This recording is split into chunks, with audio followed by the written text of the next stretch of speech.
Me ouvem agora? Acho que não vai dar interferência. Oi? Eu vou usar o telefone mais o computador, porque toda a minha apresentação está no computador. E ele tá travado, gente. Não sei o que fazer aqui. É, Vocês ouviram que eu falei sobre a preparação da aula, sobre qual é o conteúdo? Me dá um help aí. Não, Então, eu escolhi o tema da aula de hoje, que é espaço rural no Brasil, trazer o contexto histórico, desdobramento político, posição estratégica do Brasil, né, e algumas classificações, porque esse conteúdo é um conteúdo que cai bastante no nosso concurso, principalmente, por exemplo, na prova da SpaceX. Há pelo menos 5 anos, todo ano cai uma questão sobre espaço rural no Brasil, tá? Eu trouxe alguns exemplos aí para gente de exercício sobre esse conteúdo. Eu vou compartilhar com vocês a aula. Deixa eu ver se já baixou aqui. Jeová, não.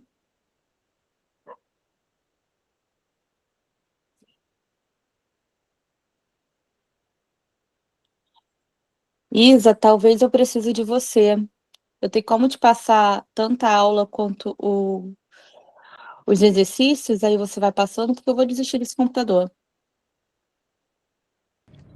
me passa então, que eu vou ligar aqui o computador também, aí eu consigo apresentar daqui a pouquinho. Tá, eu vou te passar aqui para rapidinho. Deixa eu passar aqui.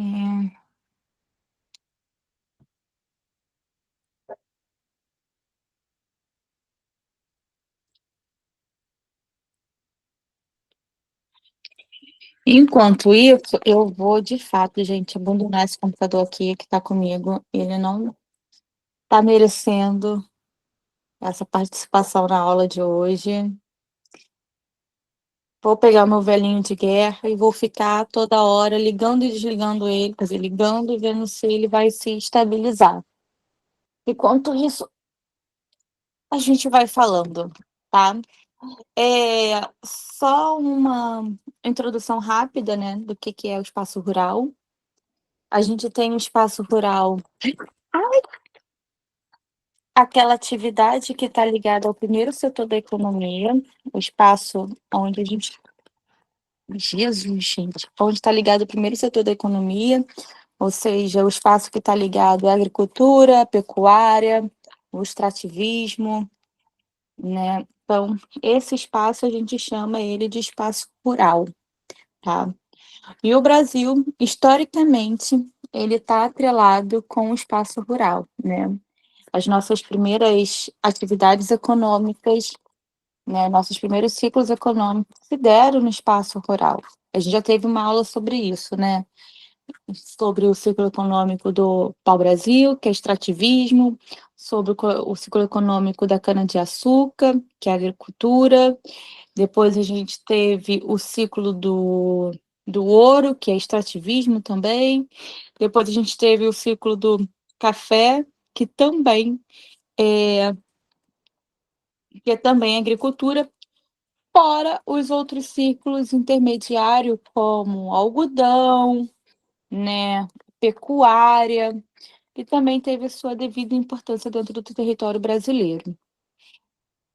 Então, o Brasil, desde o seu processo colonial, ele é um país ligado à cultura do agro, à cultura de se relacionar, o homem se relacionar com a terra, tá? E a gente vai ver que esse processo histórico, né, ele vai se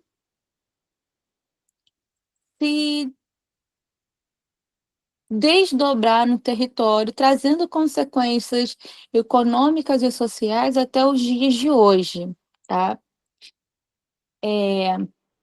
Hoje o Brasil, desde a década de 70, ele é um país que se concentra a sua população em maior parte nas cidades, né? O Brasil é um país mais urbano do que rural.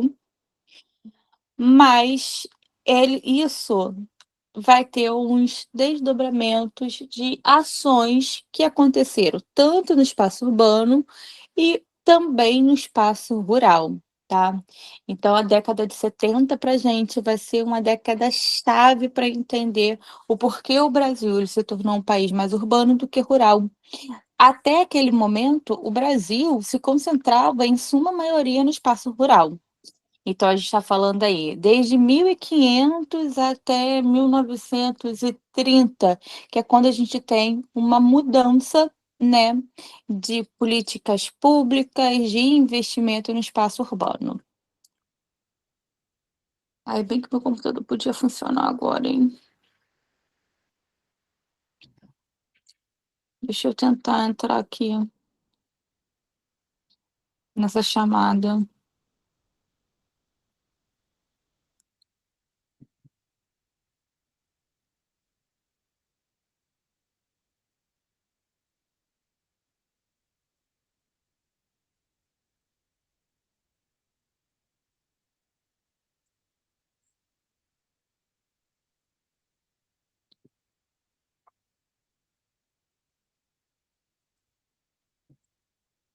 Usar o microfone, permitir. Ó, eu vou tentar, até agora ele não desligou, desligou umas 3 vezes, vamos ver se agora o bonito, ó, fica com pena de mim e resolva entrar. Mas a gente mantém essa chamada aqui. Então, por exemplo, quando a gente fala, né, de transformação e ocupação do solo, a gente vai ter uma ligação histórica, por exemplo, com a doação de terras, né, do rei de Portugal à sua corte, que a gente vai chamar esse processo de capitanias hereditárias. E depois das capitanias hereditárias, a gente vai ter o sistema de Seis Marias, que é um sistema que também a terra ela não era comprada, mas sim doada, tá. Então a gente está falando de um processo que começou no século, eh, 15 e que tem desdobramento até os dias de hoje, como por exemplo, por quê? Essas doações de terra, né. Que susto.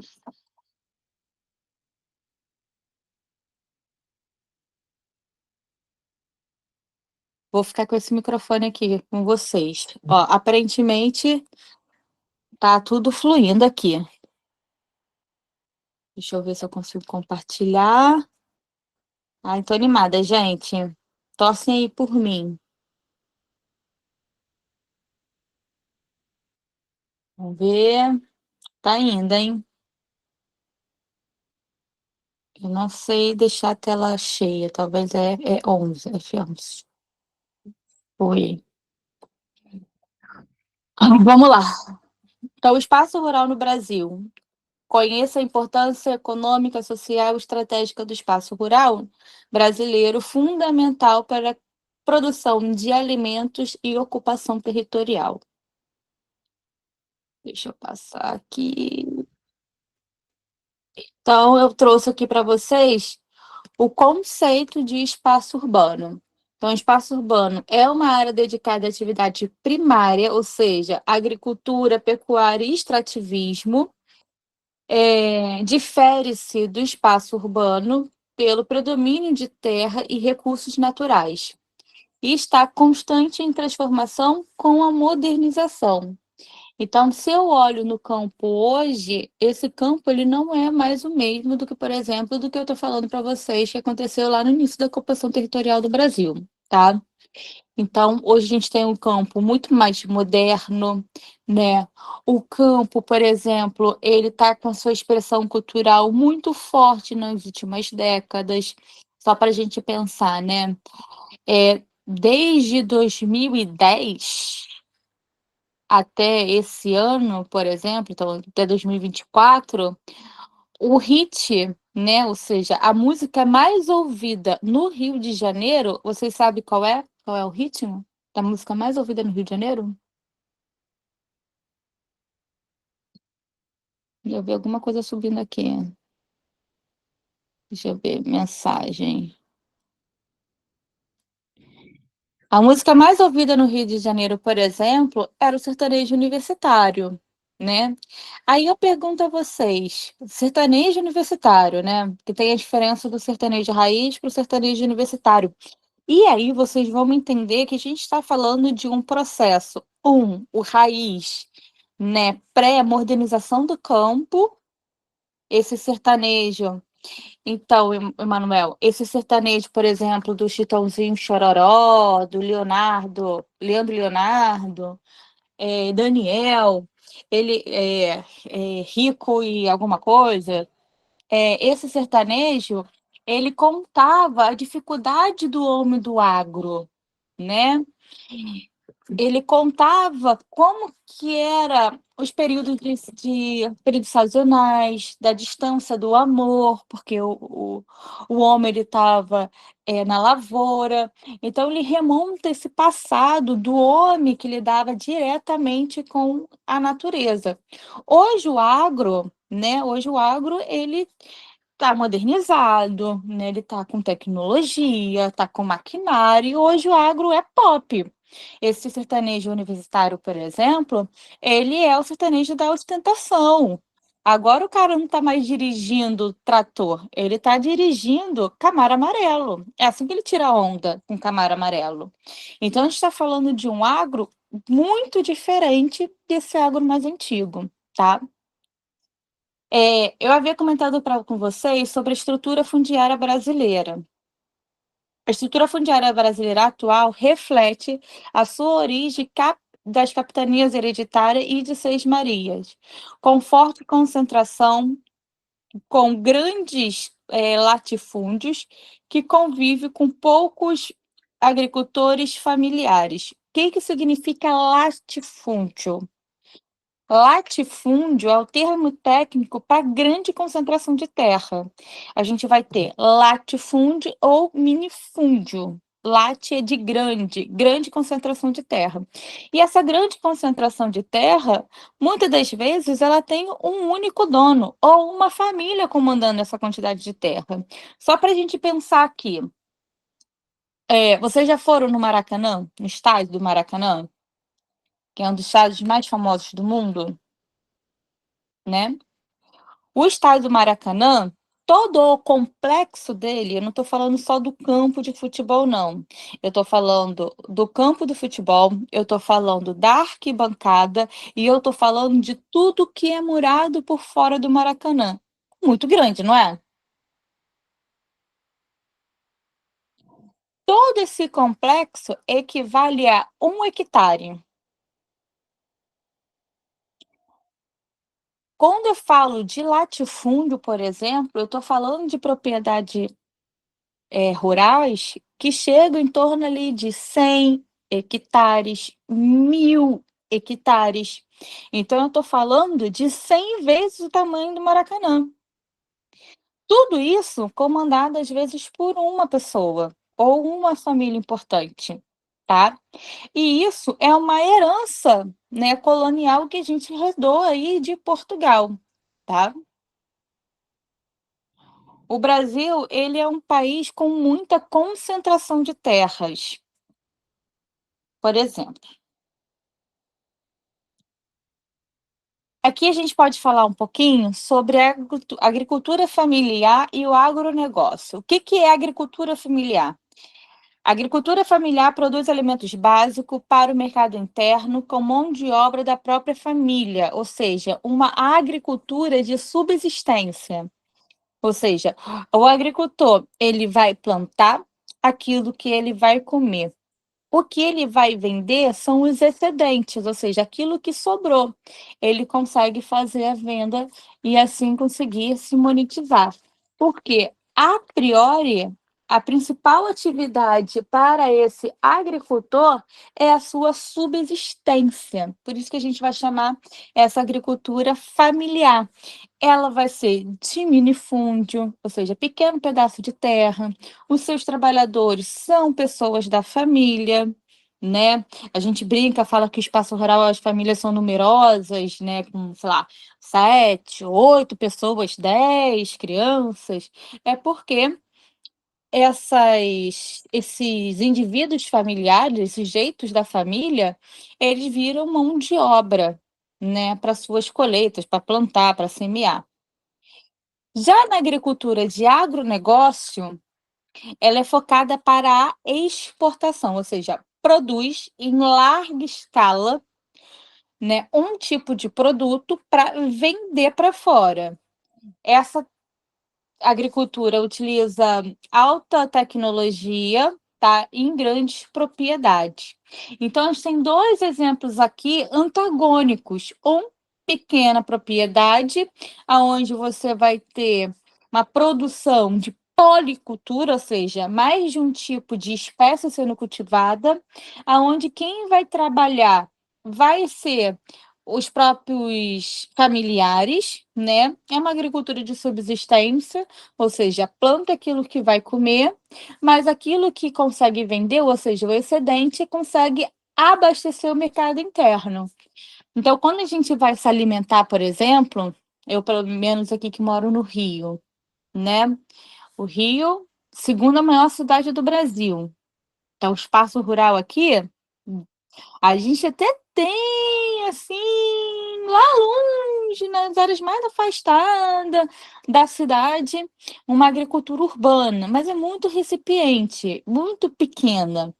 Então, a nossa alimentação, que vai chegar no nosso prato, vai ser desses agricultores familiares, né? Que vai estar na região serrana, que vai estar próxima aí de vocês do Maricá, que planta e vende seus excedentes para abastecer, por exemplo, as grandes capitais, as grandes cidades, tá?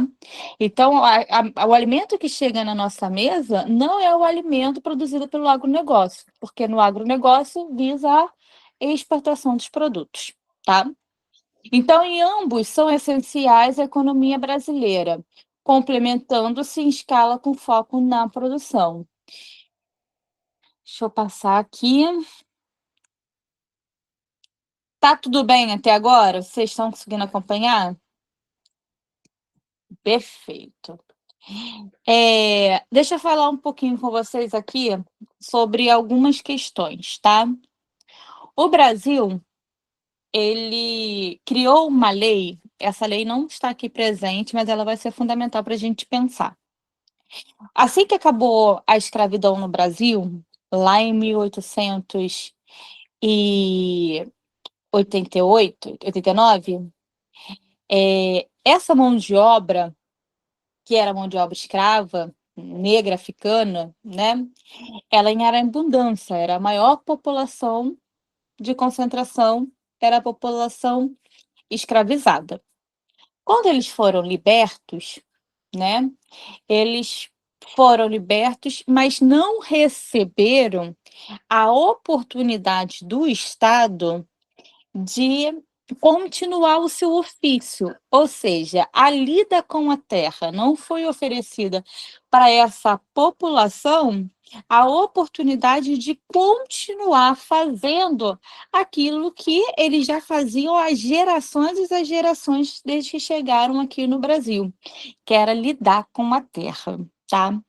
A gente vai chamar esse processo de reforma agrária, que é quando você tem a redistribuição das terras dos estados ou terras improdutivas, ok?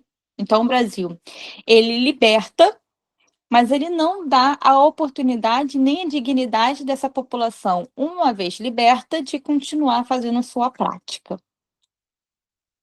Passado isso, em 1900 rapidinho, deu um branco aqui, a data.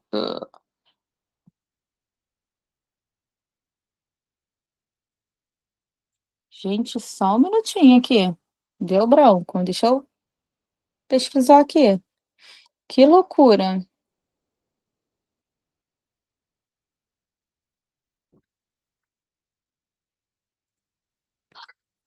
Eu tenho dislexia matemática, 1500, tá.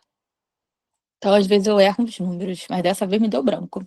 Então, lá em 1850, foi estabelecido o que a gente vai chamar de Lei de Terras. O que foi a Lei de Terra? A Lei de Terra o Estado falou para a sua população, para a população brasileira, de que a terra ela só poderia ser comprada mediante a dinheiro, tá? Qual foi a expertise dessa lei de terra? O escravo, ele tinha dinheiro guardado? Ele tinha como comprar sua terra? Não, porque escravo é objeto e objeto não compra um outro objeto, ou seja, o escravo ele vai apenas trabalhar, né, mas ele não vai ter nenhuma recompensa para o seu trabalho, ou seja, ele não vai ganhar aquilo que a gente vai chamar de salário. Então essa população fica sem acesso à terra e como ela também não tem dinheiro, ela permanece sem a terra, tá? Isso vai trazer para a gente uma desigualdade nos campos brasileiros, tá? Ou seja, a gente tem uma concentração de terras vinda das capitanias hereditárias, que é quando o Brasil foi dividido em 13 faixas, e essas 13 faixas foram doadas, né, para pessoas importantes da coroa portuguesa. Depois dessas faixas, a gente teve o sistema de Seis Marias, que também é doação de terras menores do que uma capitanias hereditárias, para pessoas também de posses, agora, tanto da corte brasileira quanto portuguesa, através de títulos. Acaba a crise da escravidão do Brasil. Então, você também tem, né, um difícil acesso, né, do trabalhador rural a ter o acesso à terra, porque não tem o quê? Mediante a questão da compra. Então, sem a reforma agrária e com a lei das terras, as os trabalhadores rurais ficaram muito vulneráveis, tá? Então, olha só, eu estou falando de algo que aconteceu lá em 1850. Em 1964, ou seja, durante o regime militar do Brasil, foi criado o Estatuto da Terra. Que é o Estatuto da Terra? É uma maneira de classificar as propriedades rurais em três categorias. Então, o Estatuto da Terra vai falar o que é um minifúndio, que são pequenas propriedades familiares, o que é um latifúndio, que é grande expansão da terra concentrada, o que é empresa rural, ou seja, a exploração econômica para fins comerciais. Além de estabelecer a função social da propriedade, que deve atender ao bem coletivo. Qual é a função da terra? A terra tem algumas funções. A terra tem a função de abrigar, a terra tem função de alimentar, ok? Essas são as duas principais funções da terra. Então, em 1964, a gente tem estabelecimento aí do Estatuto da Terra. Modernização agrícola. A modernização agrícola a gente vai chamar de Revolução Verde. A Revolução Verde é quando a gente tem a Revolução Industrial chegando agora no espaço rural. Então, ou seja, a gente tem ali a transformação das máquinas, transformando o espaço rural agora. Então, a Revolução Verde, ela chega no Brasil na década de 60 e 70, trouxe máquinas, fertilizante, agroquímicos e agrotóxico, né? Tudo isso fez com que aumentasse a produtividade. Mas também causou êxodo rural e grande concentração fundiária, tá? Então, a Revolução Verde, ela transformou o solo, ela transformou o espaço rural, deixando ele agora mais difícil ainda de acesso. Porque pensa aqui comigo, quando a Revolução Industrial chega, né, e todo mundo quer uma novidade, né? Todo mundo. Qualquer pessoa quer uma novidade. Será que era todo o trabalhador rural, todo propriedade de terra que teria condição de se equipar? Por exemplo, um trator. Um trator, ele é muito caro, né? A gente tem trator, em média, um trator bem modernão, custando aí 1 milhão, né? Quem é o proprietário de terra? Jesus. Quem é o proprietário da terra que vai ter esse dinheiro aí para desembolsar 1 milhão? né? E se eu estou falando de terras que são do tamanho 100 vezes o Maracanã, a gente não vai ter só um trator, a gente vai ter que ter uma frota de tratores. Fora também comprar semente geneticamente modificada. Ou seja, a gente vai ter que comprar agora uma semente que vem de laboratório. E essas sementes também são caras, né? Então, o proprietário de pequeno ou médio porte, ele não conseguiu fazer essa modernização, viu a sua produtividade cada vez caindo mais e não conseguindo vender. Então, o que restava a ele, por exemplo, era vender a terra dele para o grande proprietário de terra. Esse grande proprietário de terra, que já era grande, ele foi fazendo o quê? Ele foi comprando as terras ao redores e acumulando, e acumulando, e acumulando as suas terras, tá? Então, a gente fala que a modernização agrícola trouxe também uma concentração fundiária. Aí pensa comigo, hoje em dia existe colheitadeira que consegue tirar uma uva, ou seja, um cacho de uva de um palmar, já identificando qual é a uva que está madura para ser retirada do pomar. Ou seja, a gente tem uma tecnologia aí de precisão. Agora, se eu tenho uma colheitadeira que consegue fazer isso, eu preciso contratar boias-frias? Ou eu preciso contratar profissionais, ou seja, trabalhadores rurais para fazer esse tipo de colheita? Ou seja, também no campo houve a mudança, né, a substituição da mão de obra humana para mão de obra aí industrial, agora sendo feita pelos robôs. E hoje a gente tem drones que conseguem sobrevoar as plantações, que consegue apagar pequenos incêndios, modernização no topo. Então, a partir de 1960 e 1970, houve uma grande concentração de trabalhadores rurais em direção às cidades, já que esses trabalhadores rurais perderam aí a sua força de trabalho para a tecnologia. Deixa eu passar para o próximo. Conflitos no campo, tá?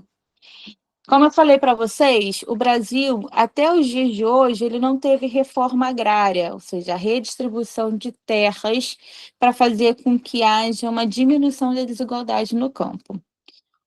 Logo, a gente vai ter alguns conflitos no campo. O nosso campo, né, o Brasil tem muito conflitos no campo. A gente vai ter disputa que envolve poceiros, indígenas, quilombolas e movimentos sociais. Só para lembrar, poceiro é aquele que vai fazer o uso da terra, ele vai se apossar, ou seja, ele vai invadir e se estabelecer vínculo até que aquela terra torne-se dele, tá? A gente vai ter movimentos sociais, por exemplo, aqui no Brasil, o MST, que é um maior, né, o maior no Brasil, que é o Movimento dos Trabalhadores Sem Terras do Brasil.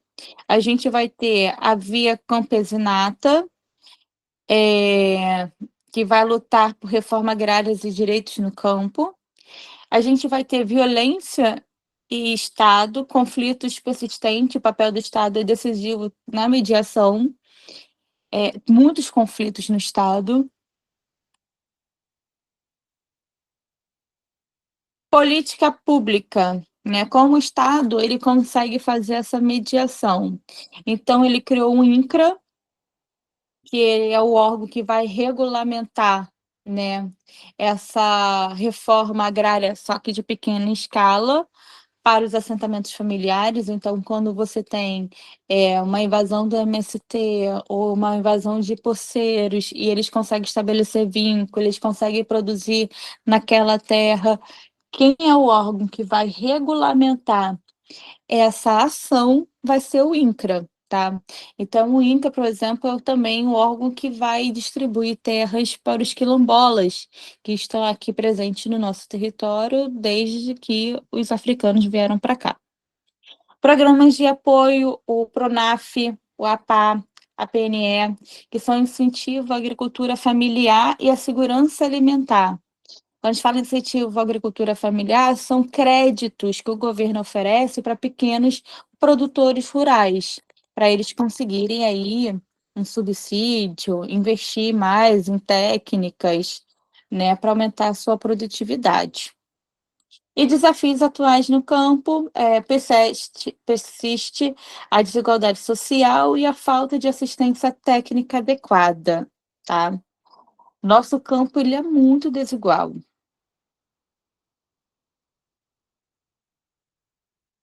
Espaço rural e meio ambiente, né? A expansão da fronteira agrícola, guarda isso no coração de vocês. A gente está falando de um movimento que vai começar a sua expansão a partir do sul do Brasil e vai avançando pelo centro-oeste, que vai avançando até chegar hoje no norte do Brasil. Eu estou falando aqui de 1960 até os dias de hoje, ou seja, menos de um século, o avanço da fronteira agrícola no Brasil trouxe diversos desafios em questão ambientais. Uma porque, o que que vai acontecendo? Esses agricultores, eles ainda praticam a prática de queima, né? Para fazer a limpeza, o arado da terra, eles queimam a vegetação daquele lugar. Então, eles queimam, retiram essa vegetação, começam a explorar a terra, faz com que a terra não tenha descanso. Essa terra, ela vai perdendo nutriente, o solo vai perdendo nutriente, até chegar a um ponto que ele está esgotado. Esse solo esgotado não serve mais para o tipo de produção. Então, o que que esse agricultor faz? Já que ele já conseguiu um pouco mais de dinheiro, ele vende a sua propriedade e compra uma mais próxima, uma maior, e assim ele vai fazendo e vai só empurrando a fronteira agrícola, tá? Então, a fronteira agrícola avança em áreas da Amazônia e do Cerrado, gerando problema de desmatamento, queimadas e uso intensivo de agrotóxico e erosão. Grande questão é conciliar a produção e a preservação ambiental. Por exemplo, o cerrado, a gente viu numa aula sobre biomas do Brasil, o cerrado, ele assim como o nosso da Mata Atlântica, ele é conhecido como hotspot, ou seja, um bioma que está sofrendo com a quase extinção, né? Para você ver o quanto esse uso, essa prática, ela está sendo acelerada e fazendo aí a destruição do meio ambiente. Só para vocês terem noção, o Cerrado, sua grande concentração está no centro do Brasil, né? Então, a região do Centro-Oeste, por exemplo, foi uma região que passou a ser ocupada a partir da Revolução Verde. Por quê? O Centro-Oeste brasileiro, o solo daquela região é um solo muito ácido. Então, ele precisava ser corrigido para ter algum tipo de plantação ali.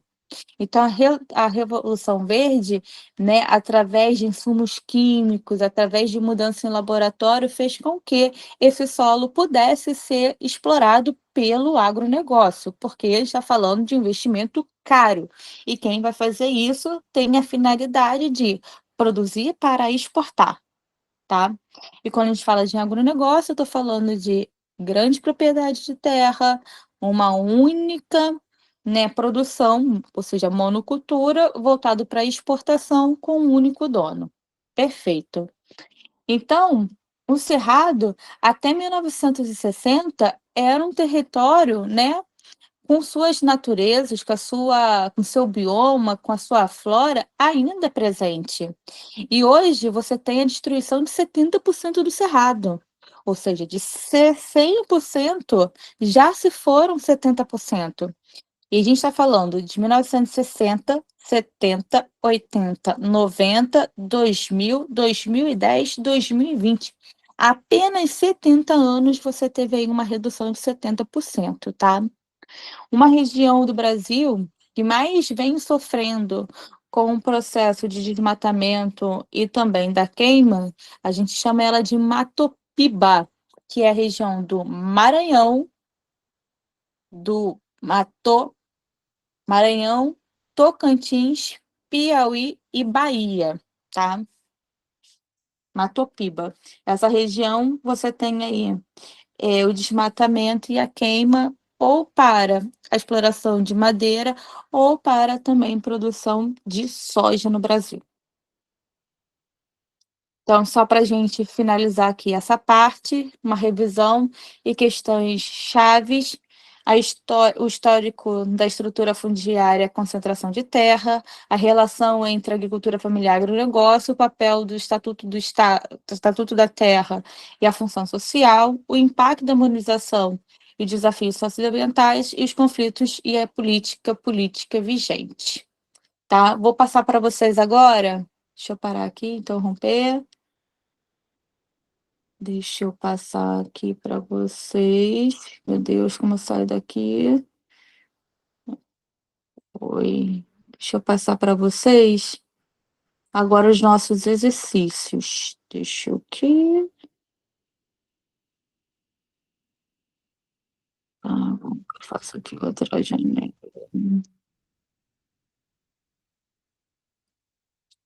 Ai, gente, não.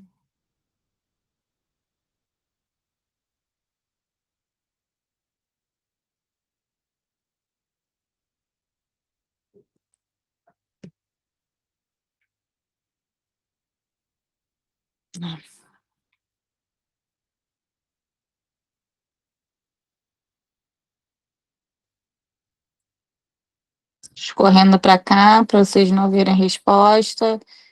Primeira questão.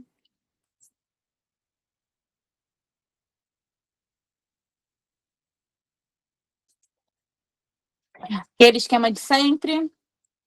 Vocês querem ler por 1 minuto, porque tem muito texto nessa questão, vocês podem verificar. Opa, opa, opa, opa, opa, opa, opa, opa, opa, deixa eu sair. O que que eu fiz? Gente, hoje é assim, revolução das máquinas comigo. Não sei o que está acontecendo. Eu só queria tirar essa lupinha. Conseguem ver aí?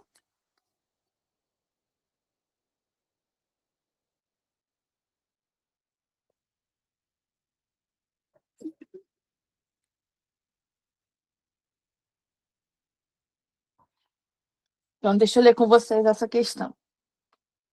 E a gente vai fazendo juntinho, vai pensando sobre as alternativas. Vou dando alguma dica para vocês.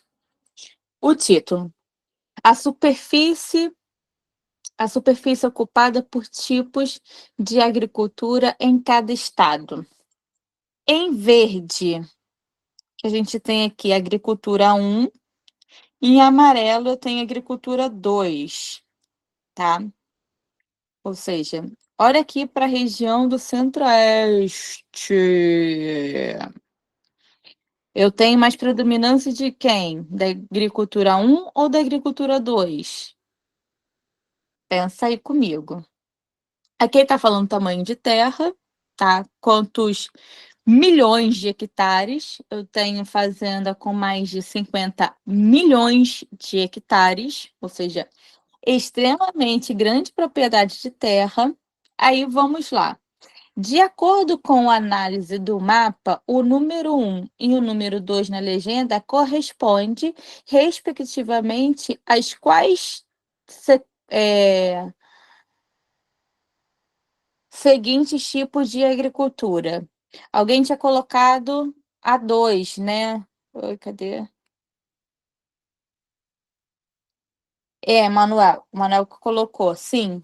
A gente consegue observar no Brasil uma predominância do tipo 2 de agricultura. Agora, qual é esse tipo 2? Aí, o que que a gente vai fazer? A número 1, corresponde à agricultura 1, esse primeiro aqui corresponde à agricultura 1, e esse aqui, o bonitão, corresponde à agricultura 2. O que que vocês acham que é a agricultura 2? Grande propriedade de terras, presente em todos os estados brasileiros.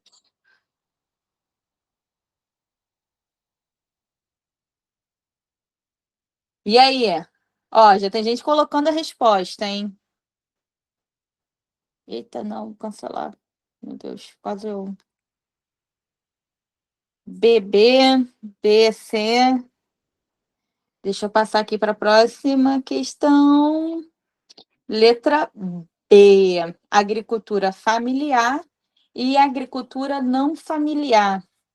Aqui ele está falando da agricultura não familiar, agricultura do agronegócio. Olha o tamanho dessa propriedade de terra aqui no Mato Grosso, gigante. Olha no Mato Grosso do Sul, a expressão aqui da agricultura familiar pequenininha, tá? Então, agricultura familiar, propriedade pequena. Agricultura não familiar, propriedade grande. Essa era a dica aí da nossa questão. Deixa eu passar para a próxima questão.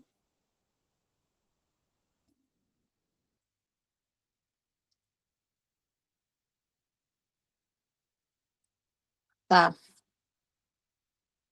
vamos lá. Ai, deixa eu mudar aqui. Analise o cartograma que demonstra a produção e a exploração de soja e do milho acima e abaixo do paralelo 16S em 2023. Aqui eu tenho o paralelo 16S. Em verde claro, eu vou ter produções de 89 milhões de toneladas, exportação 119,7 milhões de toneladas, ou seja, 60%. No paralelo 16 acima, ou seja, a norte, eu tenho uma produção. Eita, que eu fiz? Eu tenho uma produção de 1.907,5 milhões de toneladas, ou seja, 68%, e exportação 61,7 milhões de toneladas. De acordo com a análise do cartograma e o conhecimento sobre a estrutura do agronegócio brasileiro, a variação da produção e exportação de grão, de soja e de milho no norte ao sul do paralelo 16 é resultado de quê? Que a gente tem uma diferença tanto de produção quanto de exportação.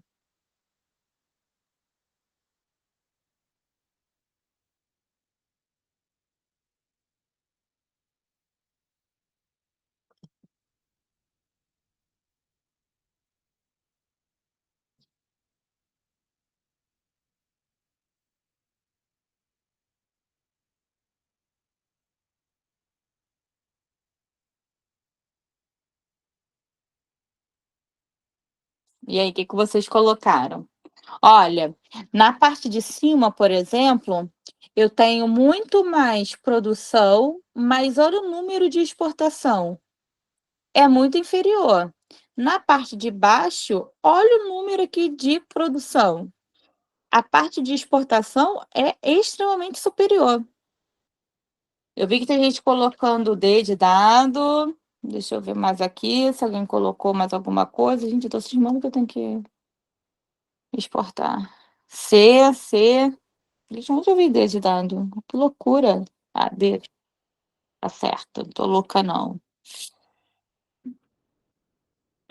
D. E aí, mais alguém?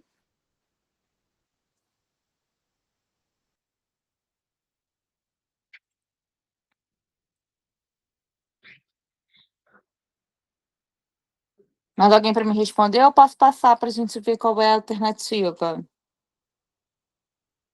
Letra D. Deixa eu ver aqui. Letra C. A desigualdade da distribuição da infraestrutura e logística instalada que compromete a competitividade da produção. Por exemplo, no norte do Brasil, ele é muito mais produtivo. Muito mais produtivo. Olha a quantidade, quase o dobro de produção. Só que a logística para a escoação desse produto é muito ruim.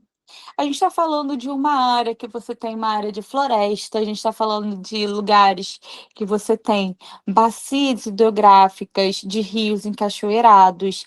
A gente está falando de um Brasil que é ineficiente em rede de transporte. A gente não tem, por exemplo, linhas férreas que ligam o Brasil de ponta a ponta para fazer escoamento, né, da produção. Então, isso, ou seja, o paralelo norte, ele produz muito, só que ele não consegue exportar essa quantidade de produção porque não tem infraestrutura. Que, por exemplo, aqui no norte do Brasil, né, para essa produção conseguir chegar na área litorânea para ir sim ser exportada, olha a ineficiência dos nossos transportes, né? Porque, por exemplo, o Brasil tem um sistema de transporte rodoviarista, né? Esse sistema rodoviarista, ele não consegue carregar muitas toneladas de peso, muitas produções, sozinho. Tem que ter uma frota muito grande, estradas muito boas para você conseguir ter eficácia.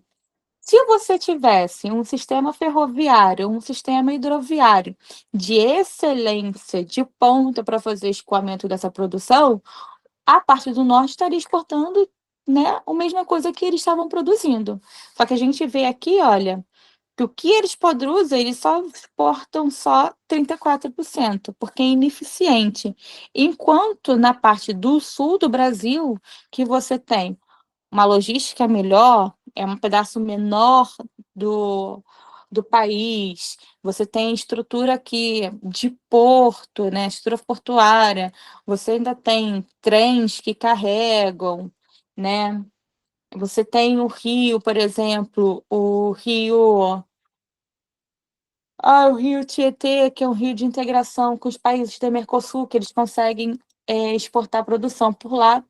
Você tem muito mais eficiência na parte do sul, entendeu? Essa questão aqui, ela é um dois em um. Ela fala tanto de transporte quanto também de produção. Eu ainda fiz, não, ainda não dei uma aula sobre transporte para vocês. Vai ser talvez a próxima aula. Questão número 3. Observe um mapa que apresenta os motores do desenvolvimento do território nacional. Eu tenho aqui um pontinho bem no interior do estado, né? Ou seja, bem no interior do país, no nordeste do Brasil, que é o ponto 1. E eu tenho uma mancha aqui entre Santa Catarina, Paraná e Rio Grande do Sul, que é o nosso pontinho 2. Os números 1 e 2 representam localidades de motores de desenvolvimentos impulsionados, respectivamente, pelas atividades, ou seja, qual é a atividade que acontece no Nordeste brasileiro e qual é a atividade que acontece aqui no Sul do Brasil? É essa a pergunta. Ó, essas 3 perguntas iniciais foram do concurso SpaceX, tá? De 2000 a 2024.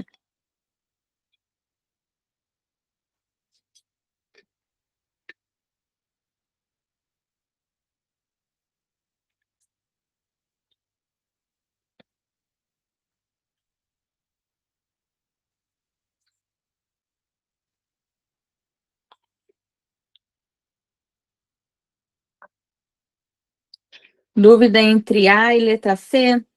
Boa. Tem uma questãozinha aí, que envolve infraestrutura, por isso que essa região vai ser esse tipo de produção. Mais alguém? Para tirar a dúvida aqui do Emanuel, que o Emanuel que falou? Oi. Alejandro, Alejandro. Pam, pam, pam, pam.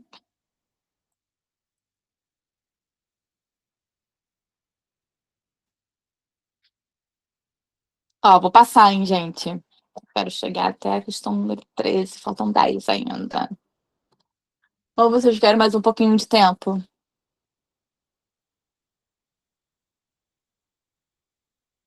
Hoje eu tô falando sozinho, vocês estão me abandonando, hein? Ó, a questão número 3. A questão número 3 é a letra C, de Carliane mesmo, tá? Lembra que eu falei que é uma questão de infraestrutura, por exemplo?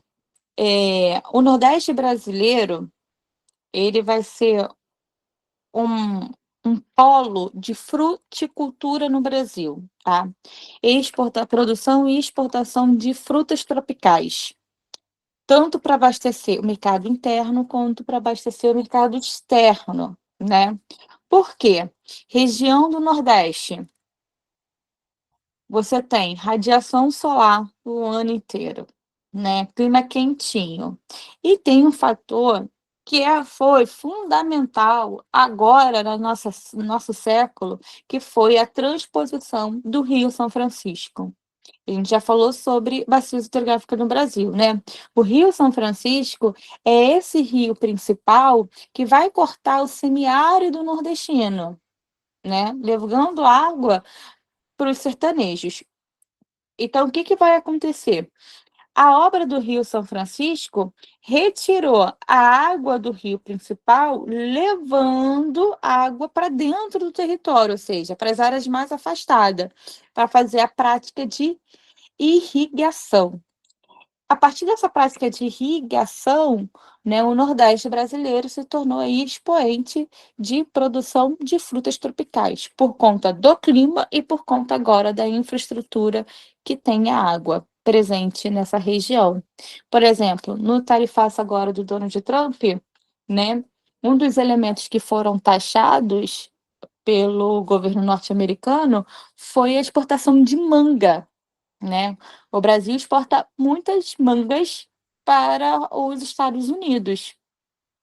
Essa manga, ela vem em suma maioria do Nordeste brasileiro, que é uma área de fruticultura. Beleza? Tá. Questão número 4. O Agra é tech, o Agra é pop, o Agra é tudo. Venha para Globo, venha para o Agro. Desculpa, gente, eu ainda vejo comerciais. Então, deixa eu ler essa questão para vocês.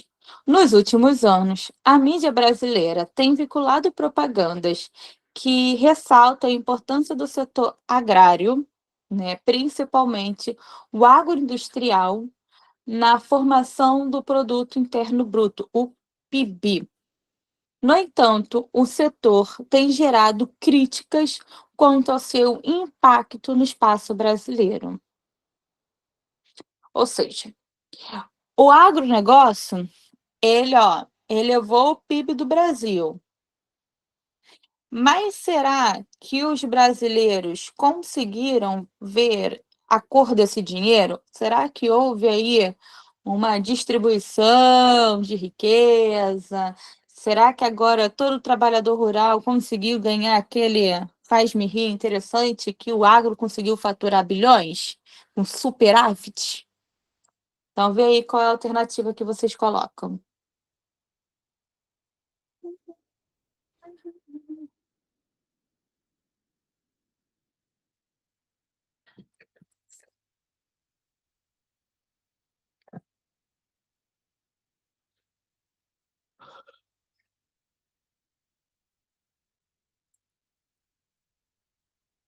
A OE?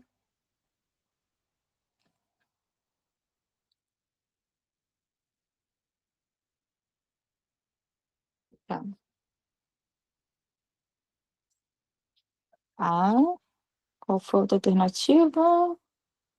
É, tá. A alternativa é, eu não consigo ler ali.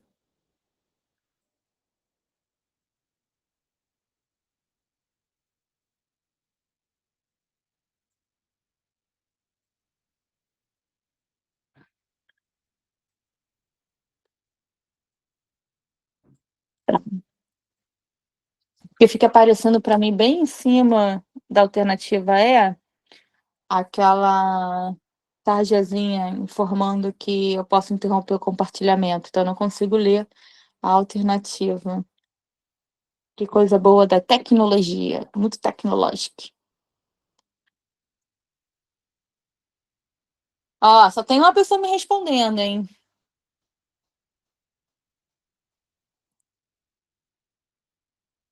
Vou começar a passar aqui. Então vamos lá. A alternativa desta questão é a letra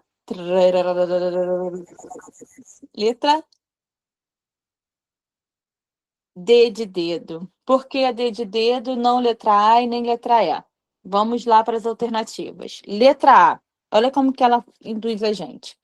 A ampliação de créditos bancários tem beneficiado grandes proprietários. Grandes proprietários, perfeito.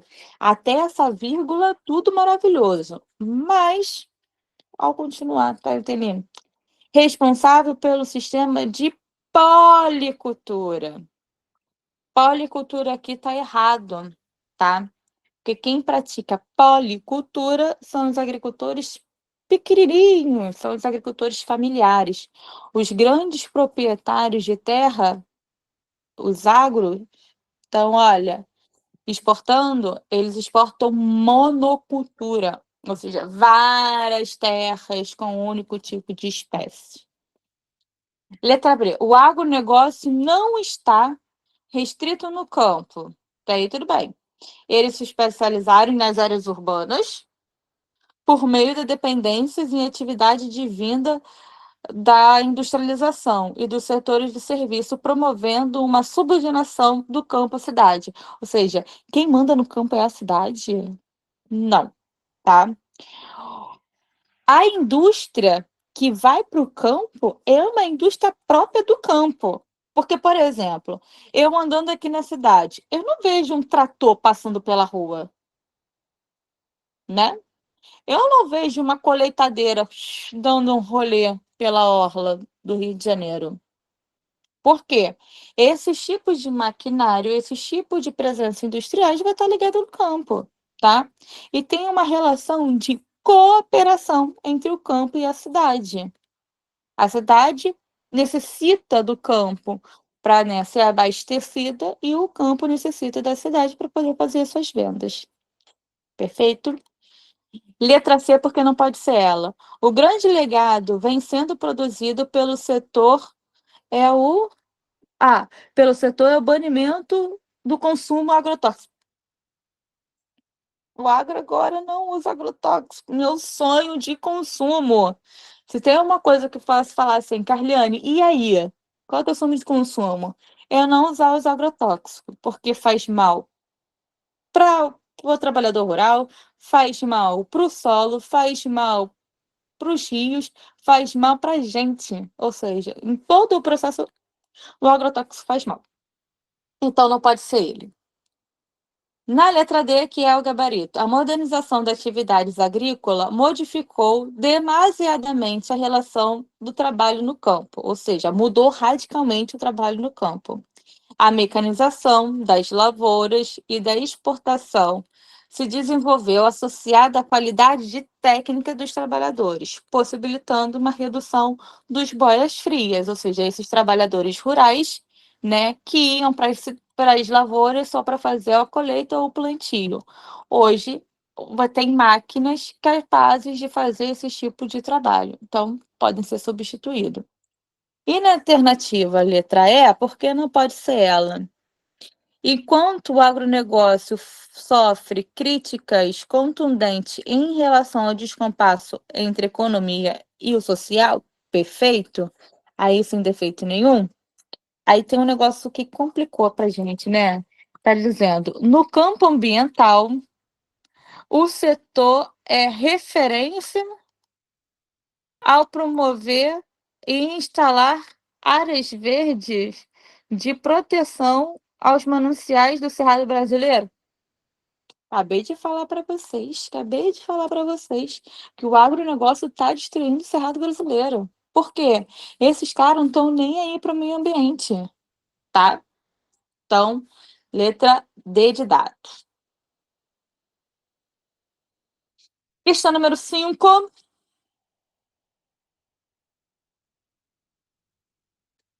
Ó, questão número 5, eu já dei dica para vocês, hein? Vou deixar vocês fazendo aí 1 minutinho. Contado no relógio, porque eu sou dessas.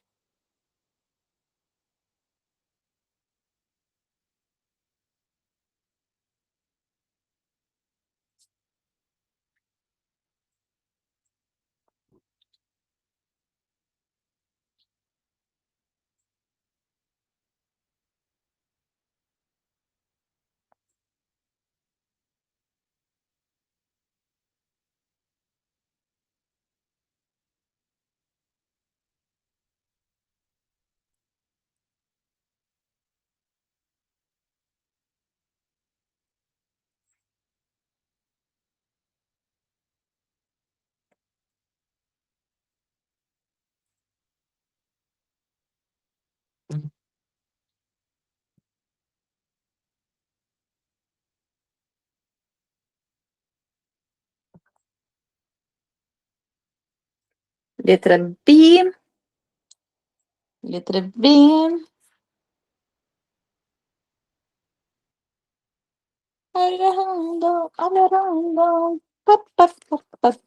Então vamos lá. Para superar os Estados Unidos e se tornar o principal produtor do mundo, o Brasil expandiu por anos as lavouras destinadas à produção, ao produto.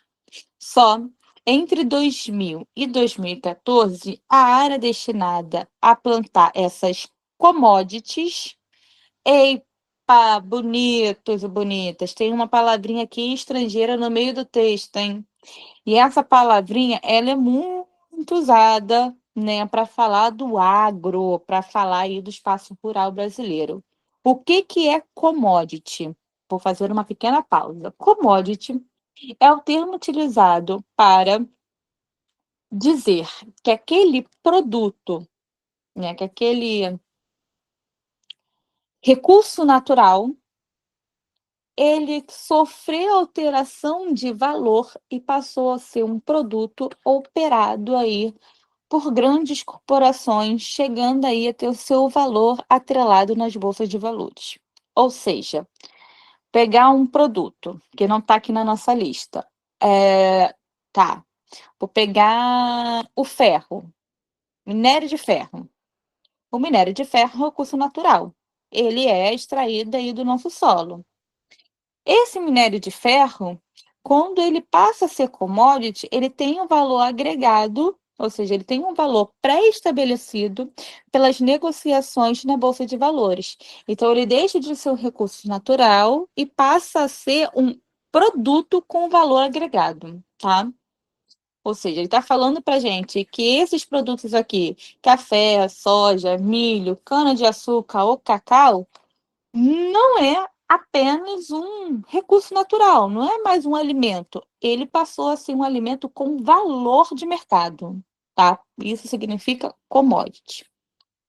No interior do Brasil e no estado de Tocantins, Bahia, Piauí e Maranhão, ou seja, Matopibá, cresceu 87%. Ou seja, gente, 87% de alguma coisa é muita coisa. Boa parte dessa brigada, vegetação nativa, originalmente. O texto descreve a expansão da produção da soja pelo cerrado.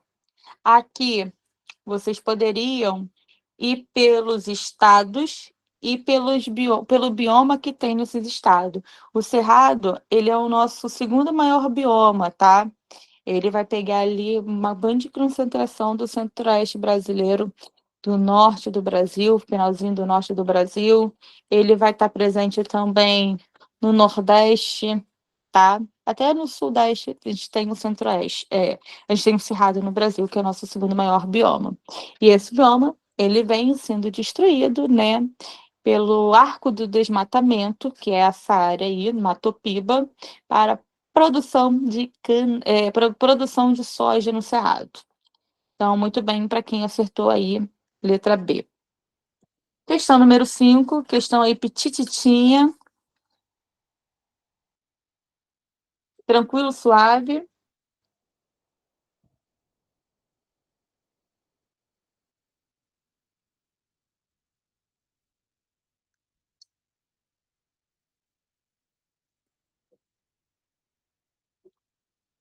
Vou ler para vocês. Com base na análise do mapa apresentado sobre atividades agrícolas no Brasil, é correto afirmar que ele se refere ao cultivo de. O que eu tenho aqui nesse mapa? É, em rosinha, né, em salmão, eu tenho área de menor produção. Em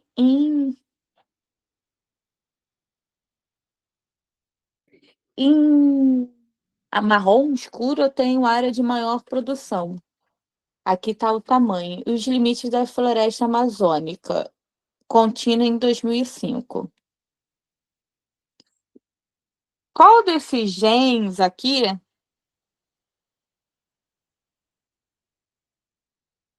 está espalhado no Brasil inteiro? E aí? Vamos ver se vocês pescaram. Qual das alternativas, meus bonitos e bonitas, presente na noite de hoje? A noite vai ter lua cheia. Quem me ama, vem me ver. Táxi, já.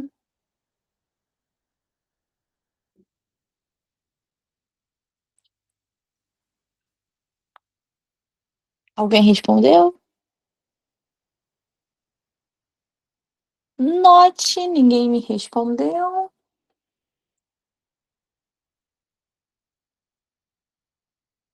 Ó, região da Matopiba, Bahia, onde eu tô aqui com essa bolinha, Tocantins, Maranhão e Piauí. Matopiba. Olha aqui. Qual é a coisinha que eu tenho aqui? Essa coisinha tá em todos os lugares. Também aqui na região amazônica. E aí? Letra I. Será que é de elefante? Letra E de elefante, muito bem. É a soja, né? A nossa principal commodity agrícola do Brasil, tá? A gente derruba bastante as nossas florestas, acaba com o nosso bioma para produção em larga escala da soja. Questão.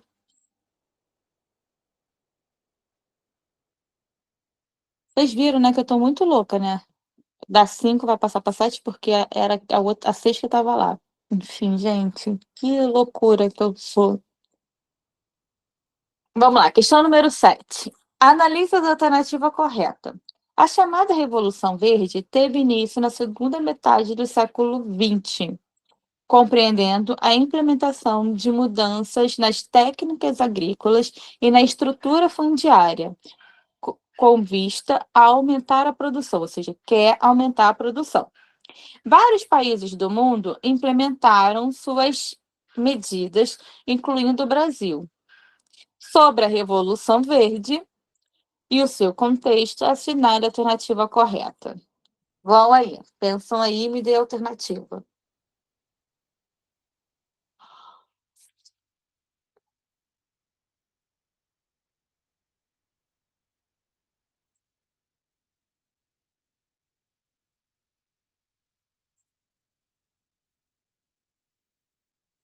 Onde vem pelo oceano, que eu amo vai me ver.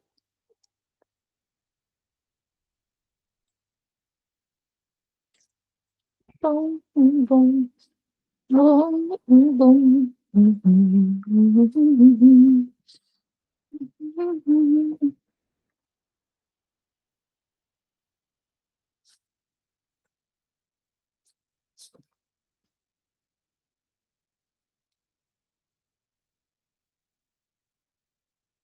Letra I de elefante. Deixa eu ver se mais alguém colocou. Mentira, porque toda vez que vocês colocam aqui faz barulhinho. Eu tô só fazendo uma encenação. Hoje eu acordei muito a Cris. E aí, mais alguém?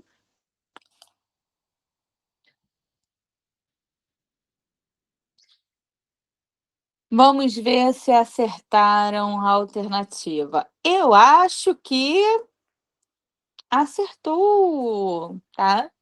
O objetivo da Revolução Verde enfatiza o uso de adubos químicos, fertilizantes, agrotóxicos e considera a mecanização do preparo do solo, tá? Letra A. Compreender o cultivo familiar? Revolução Verde? Não, errado. Letra B. Objetiva a diversificação das espécies cultivadas, ou seja, policultura? Não mesmo. Letra C. Consiste na política de retorno da população do campo? Tu tá botando máquina. Adoidado. Tu quer que a população do campo volte para fazer o quê? Para tirar foto? Letra C. Eliminada. Letra D. Teve início a introdução de semente transgênica? Verdade. Resistente a herbívoras? E combinação que facilita o manejo e o campo? Não, essa parte está errada. Letra E de elefante é o gabarito. Muito bem. Questão número 8. Olha, questão número 8, bem fácil. Vou até ler o texto para vocês, né? Já que vocês estão com preguiça. Vou ler rapidinho aqui, ó. Sobre a Revolução Verde, assinar a alternativa correta. É só vocês assinarem aí. Fala para mim qual a alternativa correta.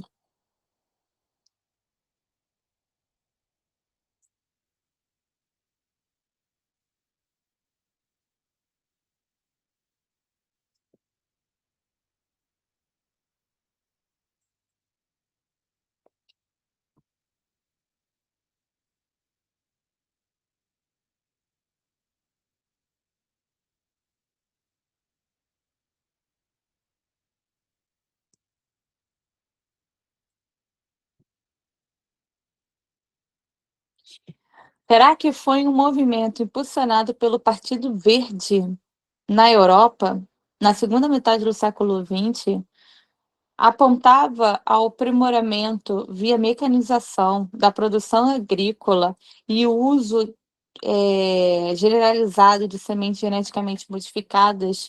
Ambas as medidas buscavam acabar com a fome do mundo. Será esse o objetivo da Revolução Verde? Letra B. Foi um movimento impulsionado na metade dos anos 80, no século XX, por alguns países agrícolas, como Índia, Brasil e Rússia.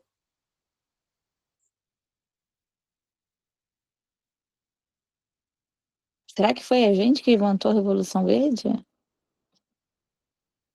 Entre os maiores imponentes, aproveitava o redirecionamento da produção interna de alimentos para países industrializados, para assim melhorar a balança comercial e aumentar o produto interno bruto. E aí, será que foi Índia, Brasil e Rússia?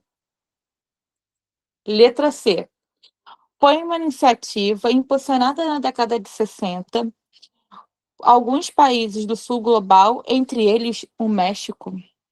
O México está no sul global. O México, vizinho dos Estados Unidos, fronteira com os Estados Unidos, está no sul global. Letra D. Foi organizada pelo Partido Verde Europeu e sua organização global, o Greenpeace. Greenpeace. Para quem não sabe o que é o Greenpeace, por exemplo, a Greta, que é uma menininha um pouquinho mais velha do que vocês, talvez, que é uma das símbolos do Greenpeace, luta pela melhora na qualidade de vida do meio ambiente, luta aí para desenfrear a revolução industrial, luta contra o aquecimento global. Será que o Greenpeace está ao lado da Revolução Verde? E letra E. O maior impacto da Revolução Verde foi obtido na África, em 1960. aonde, por haver uma população eminentemente agrária, combinaram-se técnicas industriais e tradicionais do cultivo, melhorando e diversificando a produção de uma maneira que excedentes foram exportados para o resto do mundo.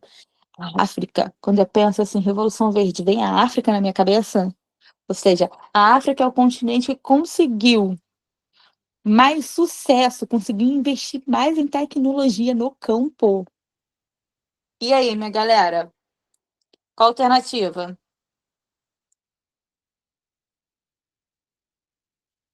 Perfeito. Letra A de amor, Andressa. Então, quem inventou a Revolução Verde foi o Partido Verde na Europa. Começou ali na década de 1930, né? Pós a Segunda Guerra Mundial. Você tem buscava, né, a indústria chegando no campo, ou seja, mais tecnologia, semente geneticamente modificada, correção de solo, agrotóxico, tudo isso para acabar com a fome do mundo. O projeto Revolução Verde, ó, é lindo. O triste foi que não foi bem assim. Ela conseguiu fazer com que os países conseguissem se industrializar mais rápido no campo e conseguisse aumentar o PIB e a concentração de terra, não acabar com a fome do mundo. Letra número 9. Durante o regime militar brasileiro, em 1964 a 1985, foi criada a Embrapa, a Empresa Brasileira de Pesquisa Agropecuária, a Embrapa.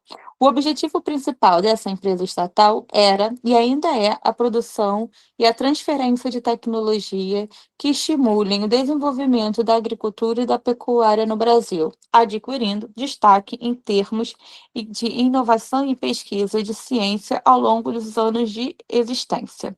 A Embrapa foi um dos alicerces da Revolução Verde no Brasil. Movimento global que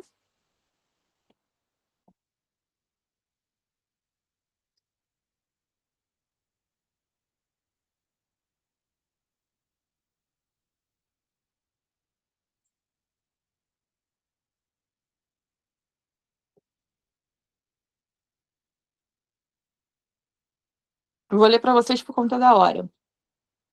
Proporcionou o aumento da produtividade agrícola pelo emprego intensivo do capital, ou seja, pelo investimento do capital e tecnologia, incentivando a expansão de monocultura no campo e a formação de agronegócio. Deixa eu ver a outra. Visava frear, ou seja, diminuir a expansão comunista no país de terceiro mundo, né? Aumentando a oportunidade de emprego e qualidade de vida no campo. Emprego com a Revolução Verde? Letra C. Buscava mitigar as mudanças climáticas, ou seja, Revolução Verde busca resolver o problema da Revolução Climática. Letra D. Visava a propaganda da reforma agrária, Revolução Verde e reforma agrária, né, em países do terceiro mundo e o retorno gradual da população da cidade para o campo. E aí, qual a alternativa, gente?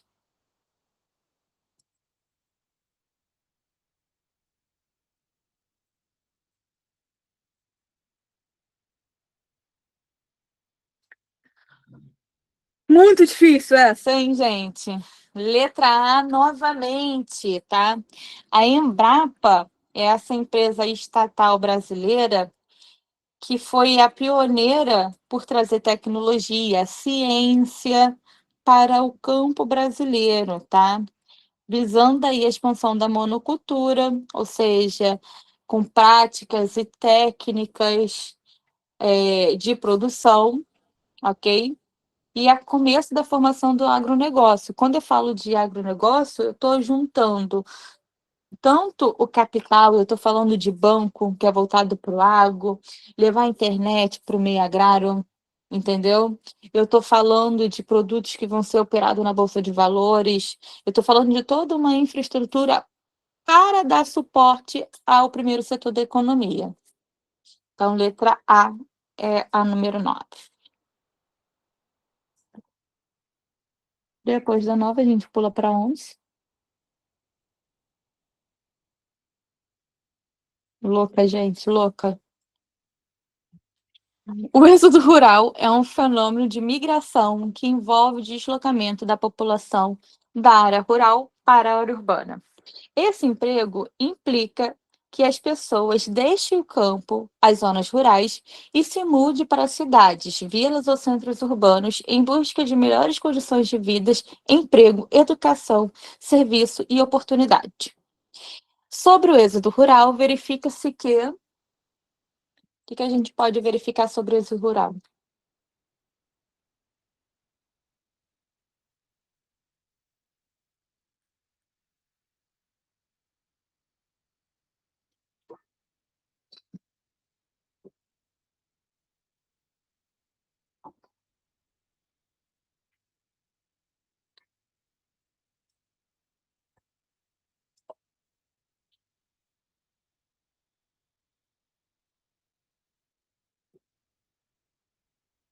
Letra B. Deixa eu ver aqui, ó, vou de baixo para cima dessa vez. O êxodo rural facilitou a preservação de dos hábitos, costumes e tradições rurais que foram incorporados ao cotidiano.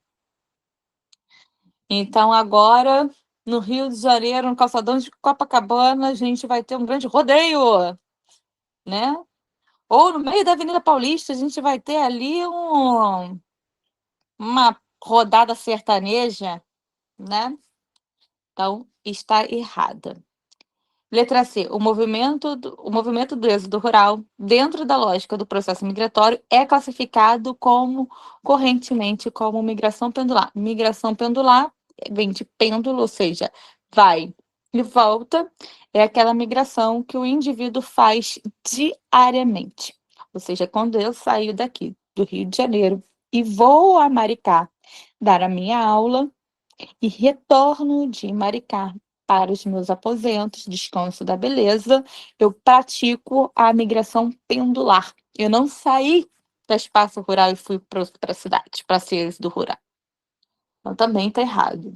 Letra B, a modernização,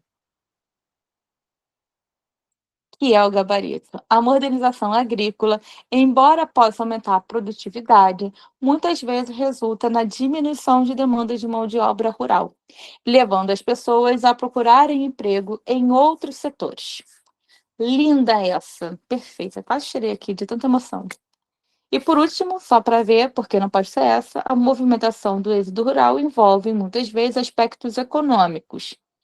E um dos motivos desse movimento populacional é a diminuição de áreas produtivas. Está aumentando a área produtiva. O que não está aumentando é a quantidade de emprego, tá? Emprego em grande escala, emprego que tem muita gente trabalhando. É isso que não está. Questão número, questão número 21, né? A organização do espaço A organização do espaço geográfico reflete na interação entre sociedade e meio urbano. Com base nessa afirmação, assinale a alternativa correta.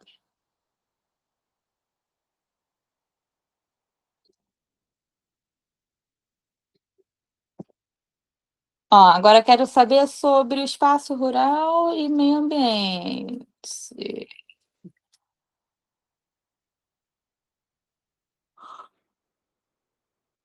Letra A. Os desertos são áreas inóspitas que não apresentam qualquer tipo de interação humana ou de exploração econômica, ou seja, no deserto não tem ninguém.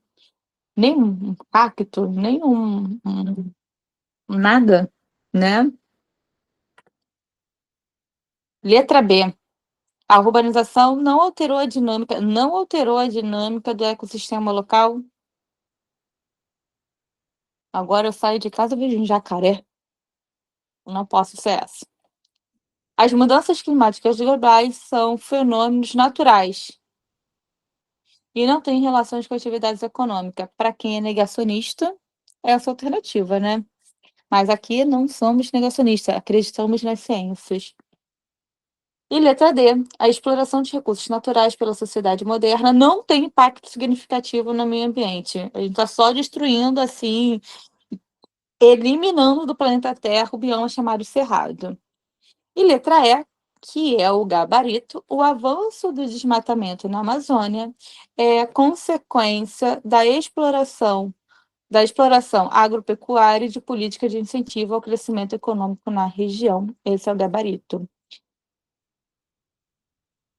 Questão número 13, e nossa última questão.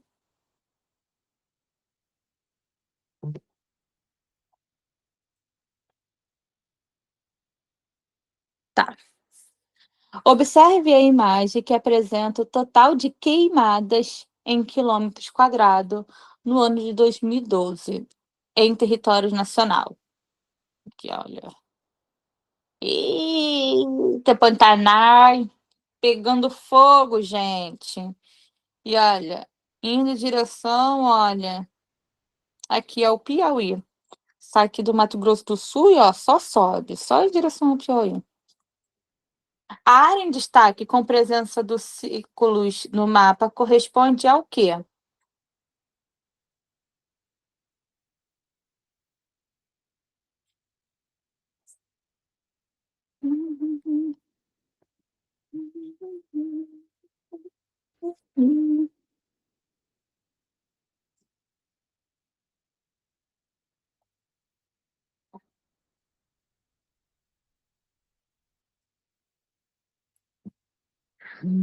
Será? Ocorrência de maior concentração de vazão de terras? Letra C. É o arco de desmatamento, tá?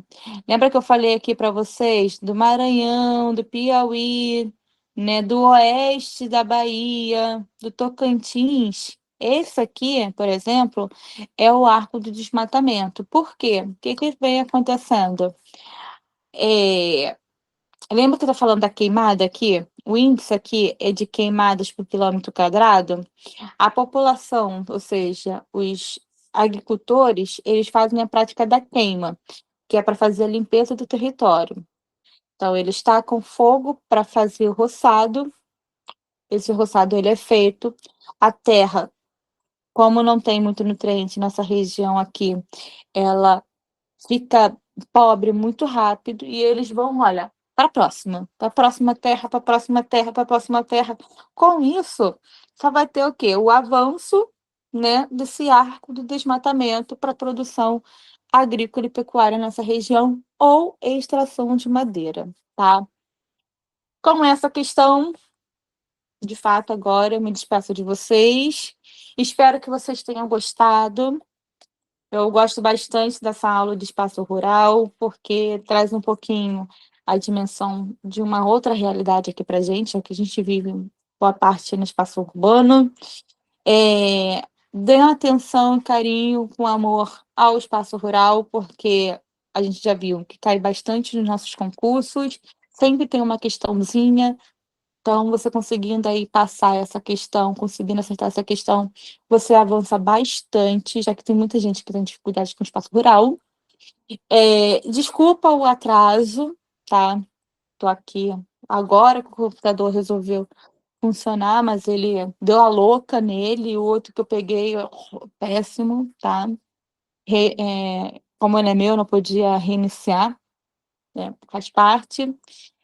E obrigada por essa noite. Espero que vocês tenham gostado, tenham aproveitado bastante, que eu consigo aí levar um pouquinho, né, dessa geografia. É, alguma dúvida, algum questionamento, alguma ponderação, alguma coisa? Obrigada, Christian. Espero que vocês tenham gostado demais. Eu me amarro em dar essa aula. Esse material que eu usei para a aula de hoje já está com a Isa, então ela vai passar rapidamente para vocês, tá? Um beijão, Até a próxima, e a próxima eu vou tentar falar de transportes. Se essa cabeça aqui não esquecer, tá bom? Podem se despedir, deixa eu interromper aqui.